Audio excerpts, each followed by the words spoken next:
Welcome back to The Explainer. Today, we're diving into something pretty big, the very first earnings report from a company that just went public, GE Vernova. These results, they're our first real glimpse into how they're doing and the kind of momentum they have in this absolutely massive global energy transition. And this quote from their CEO, Scott Strazik, it really sets the tone for everything we're about to talk about. He's not just patting the company on the back for a good quarter. No, he's making a much bigger statement. He's basically saying we are at the very beginning of a huge, long-term shift in the energy world, and he's planting GE Vernova's flag right in the middle of it all. So what's the big takeaway here? What's the headline? Well, bottom line, they crushed their second quarter.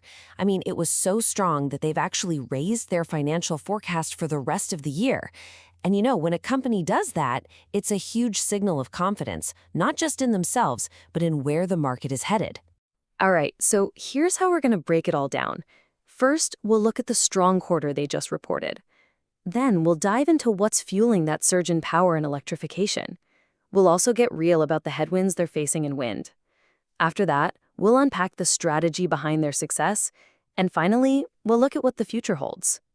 Okay, first up, a strong quarter. Let's dig into the top-line numbers, the ones that really got everyone's attention. So, let's start with demand, because that's where the story really begins. Check this out. $12.4 billion in new orders in just one quarter. That's a huge number, and it's a pretty clear sign that customers are buying what Scott Strazik is selling. That whole investment supercycle idea?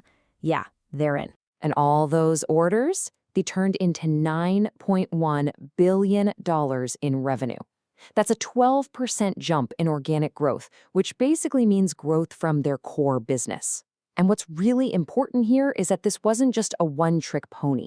The growth was solid across the board, from brand new equipment to all the services they provide. But honestly, this next number might be the most incredible one of all. Their total backlog, think of it as their to-do list of paid work, is now $129 billion. That is just a massive number. It gives them a crystal clear view of the money coming in down the road and shows they have a super long runway of work already locked in. So with all these great numbers, what happens next? Well, it gave management the confidence to raise their forecast for the whole year. They're now saying revenue will likely hit the high end of their original goal, and they've bumped up their expectations for profit margins and, this is a big one, free cash flow. And free cash flow is just what it sounds like, the actual cash the company has left over. Raising that number is a really powerful sign of just how healthy the business is. All right, so let's move on. Section 2, power and electrification. This is the engine room.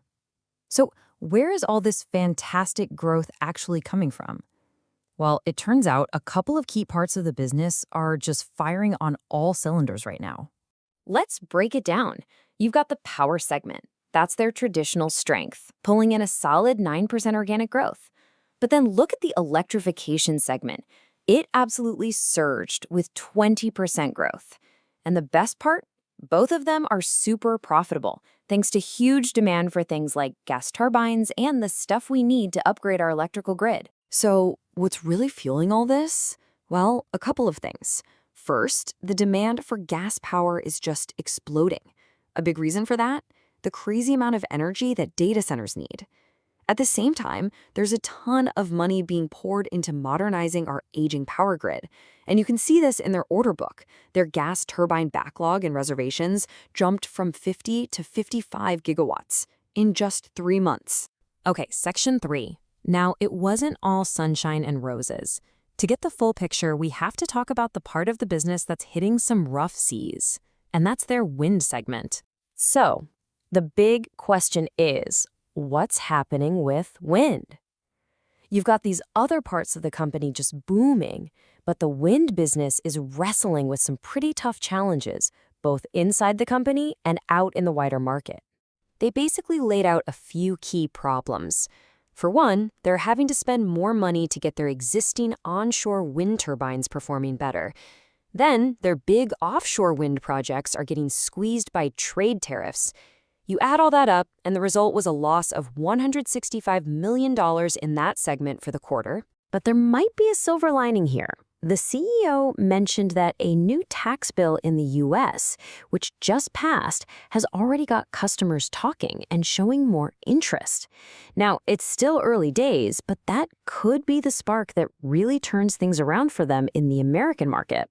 All right, on to Section 4, the strategy. We've seen the numbers, but what's the playbook? How is GE Vernova actually managing to ride this wave while also navigating the choppy waters in their wind business?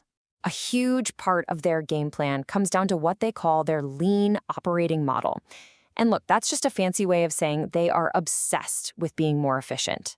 It means getting rid of waste, making processes better, and just being more productive everywhere, from the person assembling a turbine to the folks in accounting. This is absolutely key for them to keep up with demand without letting costs get out of hand. And when it comes to their money, they have a really clear three-part strategy. First, they're plowing money back into the business for growth. R&D, bigger factories. Second, they're making small, targeted acquisitions to snap up cool new technology. And third, they're making sure to reward their shareholders. They've already bought back $1.6 billion of their own stock this year. And they're paying a dividend. Okay, last section. Let's zoom out and look at the big picture. How does one good quarter fit into their long-term vision, say on the road to 2028? The answer is that GE Vernova is setting itself up to capitalize on some of the biggest global trends you can imagine. And this is really the key takeaway.